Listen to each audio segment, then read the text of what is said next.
ओम शांति।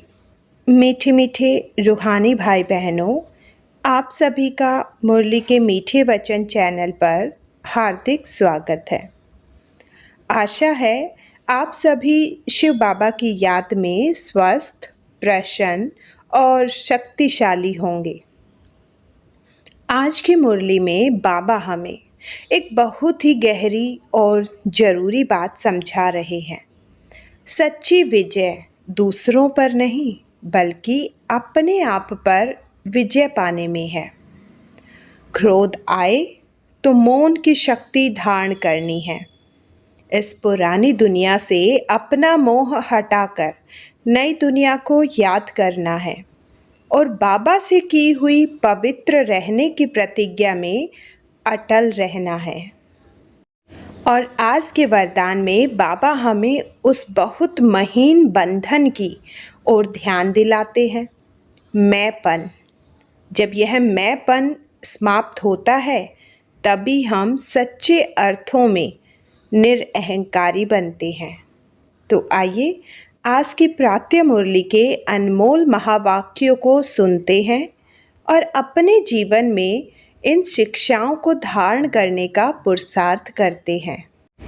लेकिन उससे पहले सच्चे दिल से बाबा को याद करके कमेंट में ओम शांति ज़रूर लिखिएगा और साथ में हमें बताइएगा कि आप कहाँ से यह मुरली सुन रहे हो और अपने एक्सपीरियंस ज़रूर बताइएगा कि आपको मुरली सुनना कैसा लगता है।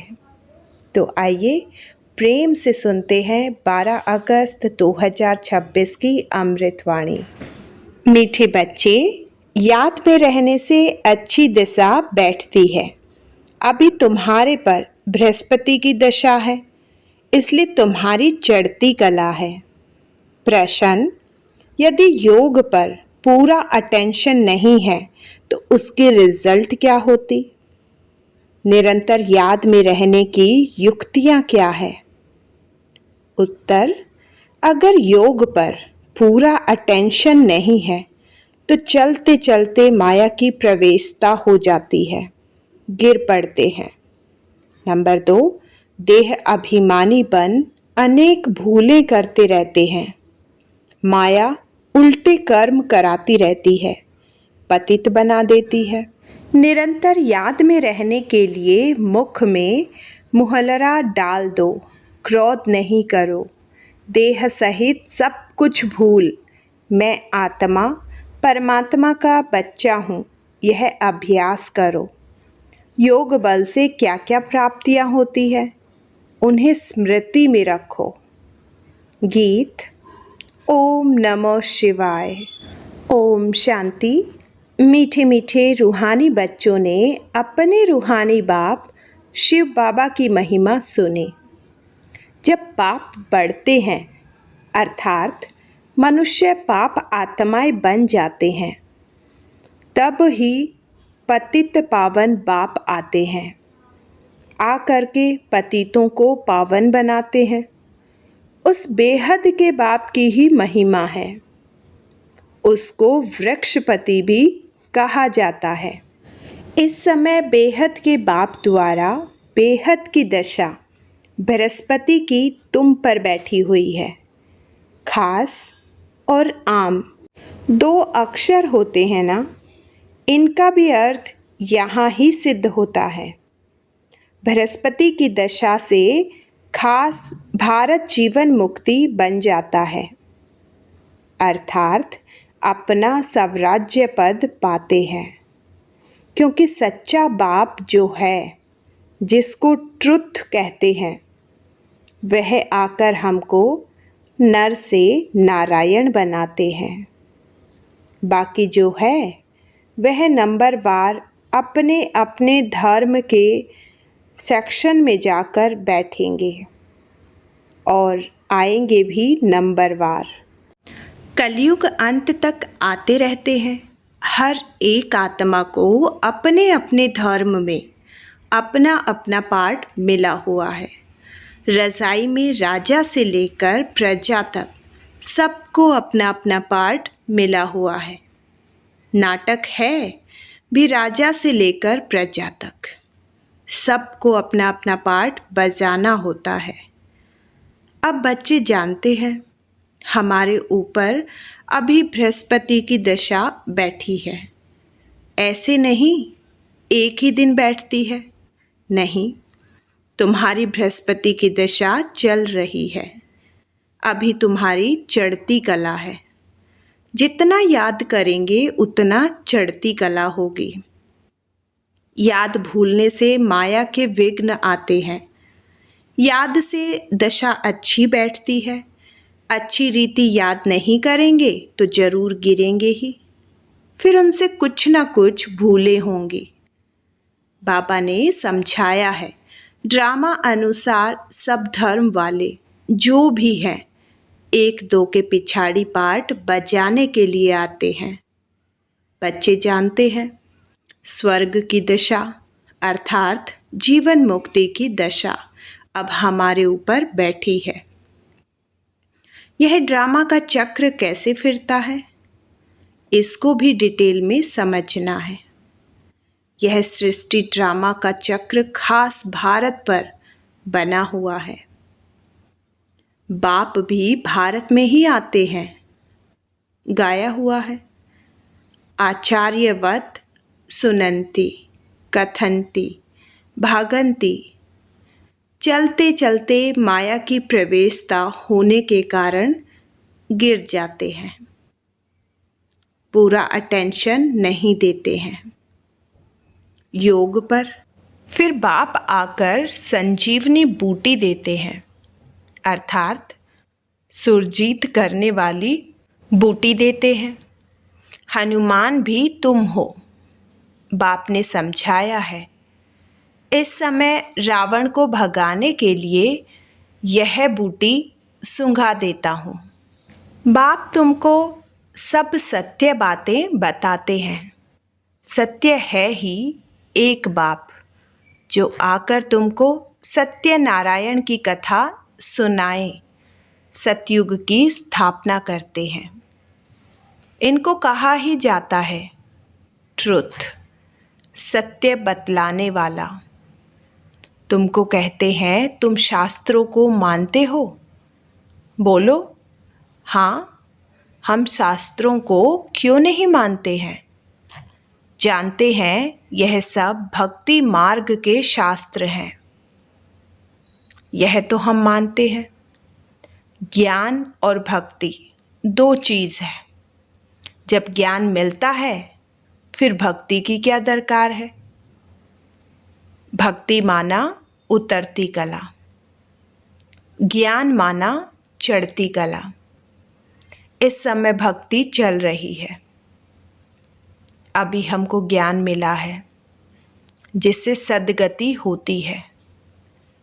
भक्तों की रक्षा करने वाला एक ही भगवान है। रक्षा दुश्मन से की जाती है ना। बाप कहते हैं मैं आकर तुम्हारी रावण से रक्षा करता हूँ। देखते हो ना रावण से कैसे रक्षा होती है। इस रावण पर जीत पानी है। बाप समझाते हैं मीठे बच्चे, इस रावण ने तुमको तमो प्रधान बनाया है। सतयुग को कहा जाता है सतो प्रधान स्वर्ग। फिर कला कम होती जाती है। अंत में जब बिल्कुल ही देह अभिमान में आ जाते हैं तो पतित बन जाते हैं। नया मकान बनता है। मास के बाद अथवा 6 मास के बाद कुछ न कुछ कला कम हो जाती है। हर वर्ष मकान को पोछी लगाते हैं। कला तो कम होती जाती है ना। नई से पुरानी, पुरानी से फिर नई, यह शुरू से लेकर हर चीज़ का होता आया है। समझा जाता है यह मकान 100-150 वर्ष तक चलेगा। बाप समझाते हैं सतयुग कहा जाता है नई दुनिया से। फिर त्रेता 25% कम कहेंगे क्योंकि थोड़ा पुराना हो जाता है। वह है चंद्रवंशी। उनकी निशानी देते हैं क्षत्रिय, क्योंकि नई दुनिया के लायक नहीं बने, इसलिए कम पोजीशन हो गया। सब चाहते हैं कृष्णपुरी में जाएं, ऐसे थोड़े ही कभी कहते रामपुरी जाएं। सब कृष्णपुरी के लिए कहते हैं, गाते भी है ना, चलो वृंदावन भजो राधे गोविंद। वृंदावन की बात है, अयोध्या के लिए नहीं कहेंगे। श्री कृष्ण के ऊपर सबका बहुत प्यार रहता है, श्री कृष्ण को बहुत प्यार से याद करते हैं। श्री कृष्ण को देखते हैं तो कहते हैं, इन जैसा पति मिले, इन जैसा बच्चा मिले, इन जैसा भाई मिले। सेंसिबल बच्चे अथवा बच्चियां जो होते हैं वह श्री कृष्ण की मूर्ति सामने रखते हैं कि इन जैसा बच्चा मिले। श्री कृष्ण के प्यार में बहुत रहते हैं ना। सब चाहते हैं कृष्णपुरी। अभी तो है कंसपुरी, रावण की पुरी। कृष्णपुरी का बहुत महत्व है। श्री कृष्ण को सब याद करते हैं। तब बाप कहते हैं, तुम इतना समय याद करते आए हो, अब कृष्णपुरी में जाने का पुरुषार्थ करो। इनके घराने में तो जाओ। सूर्यवंशी 8 घराने हैं, तो इतना पुरुषार्थ करो जो रज़ाई में आकर राजकुमार से झूलो। यह समझ की बात है ना। बाप कहते हैं, बच्चे जितना हो सके मन मनाभव रहो। याद में न रहने से गिर पड़ते हैं। ज्ञान कभी गिराता नहीं, याद में नहीं रहते तो गिर पड़ते हैं। इस पर ही अल्लाह अव्वल दिन हातमताई के नाटक भी बने हुए हैं। याद में रहने के लिए ही मुख में मुहल्ला डाल देते थे। किसको क्रोध आता है तो बोल पड़ते हैं, इसलिए कहते हैं मुख में कुछ डाल दो, बात नहीं करे तो क्रोध आएगा नहीं। बाप कहते हैं, कभी भी कोई पर क्रोध नहीं करो, परंतु इन बातों को पूरा न समझकर शास्त्रों में कुछ न कुछ डाल दिया है। बाप यथार्थ बैठकर समझाते हैं। पाप जब आए तब तो आकर समझाएं। जो होकर जाते हैं उन्हों की महिमा गाई जाती है। टैगोर झांसी की रानी होकर गई, उनके फिर नाटक बनाते हैं। अच्छा, शिव भी होकर गए हैं, तब तो शिव जयंती मनाते हैं ना। परंतु शिव कब आया, क्या आकर किया, यह पता नहीं। वह तो सारी सृष्टि का बाप है, जरूर आकर सबको सद्गति दी होगी। इस्लामी, बौद्धि आदि जो भी धर्म स्थापन करके गए हैं उनकी जयंती मनाते हैं। तिथि तारीख सभी की है, इनका किसी को पता नहीं। कहते भी हैं क्राइस्ट से इतने वर्ष पहले भारत पैराडाइज था। स्वास्तिका जब बनाते हैं तो उसमें पूरे 4 भाग करते हैं। 4 युग हैं, आयु कम जास्ती हो न जा सके। जगन्नाथपुरी में चावल का हंडा बनाते हैं, पूरे 4 भाग हो जाते हैं। बाप कहते हैं यह भक्ति मार्ग में अगड़म बगड़म कर दिया है। अब बाप कहते हैं देह सहित यह सब भूल जाओ। मैं आत्मा हूँ, परमपिता परमात्मा का बच्चा हूँ, यह अभ्यास रखो। बाबा स्वर्ग का रचयिता है तो जरूर हमको स्वर्ग में भेजा होगा, नरक में तो नहीं भेजेंगे। बाप किसी को भी नरक में नहीं भेजते हैं। पहले पहले सब सुख भोगते हैं, पहले सुख पीछे दुख।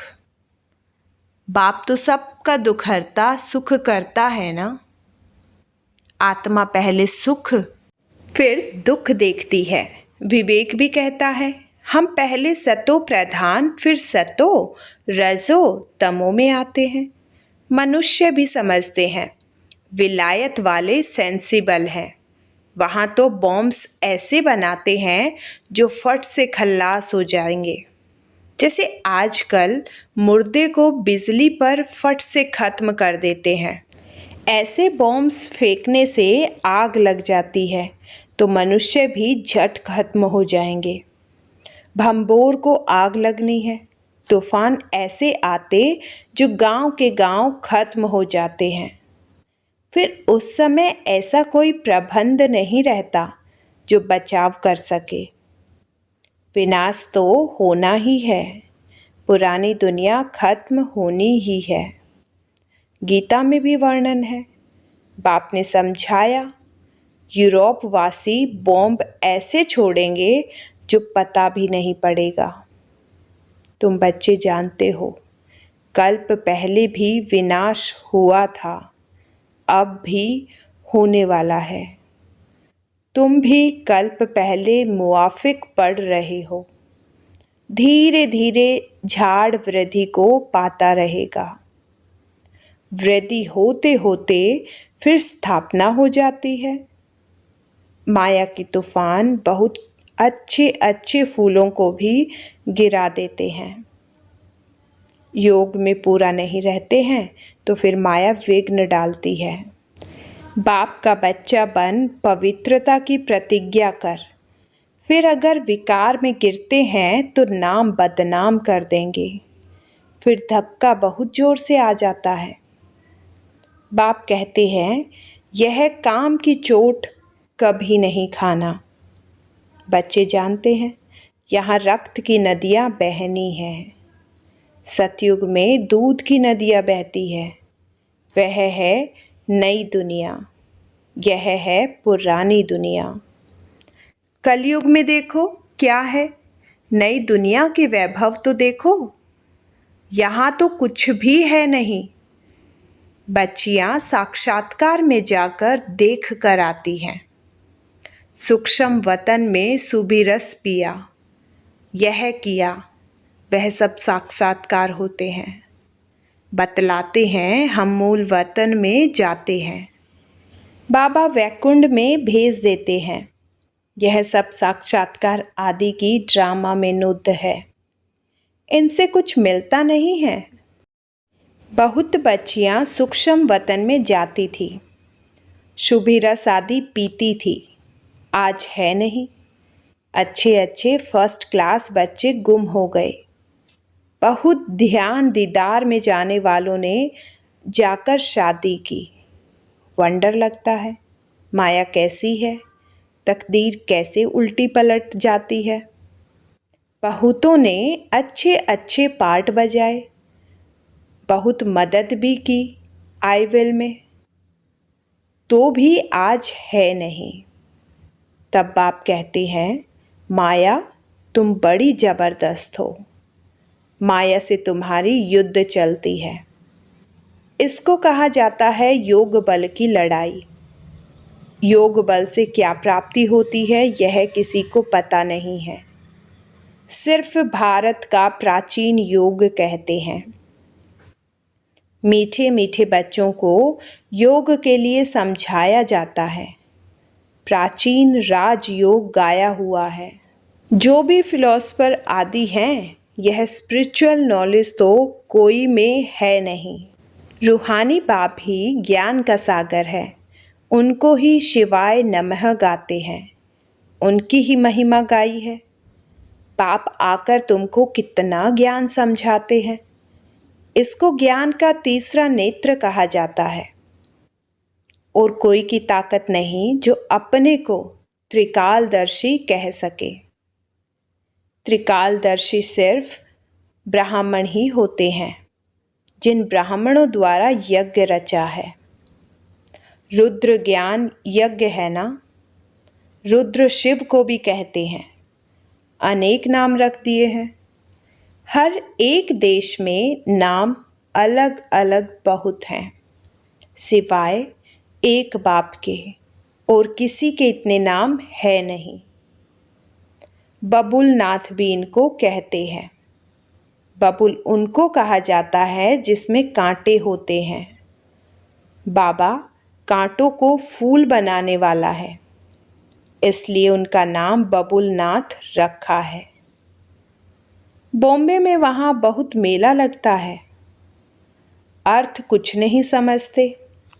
बाप बैठ समझाते हैं। उनका राइट नाम है शिव। व्यापारी लोग भी बिंदी को शिव कह देते हैं।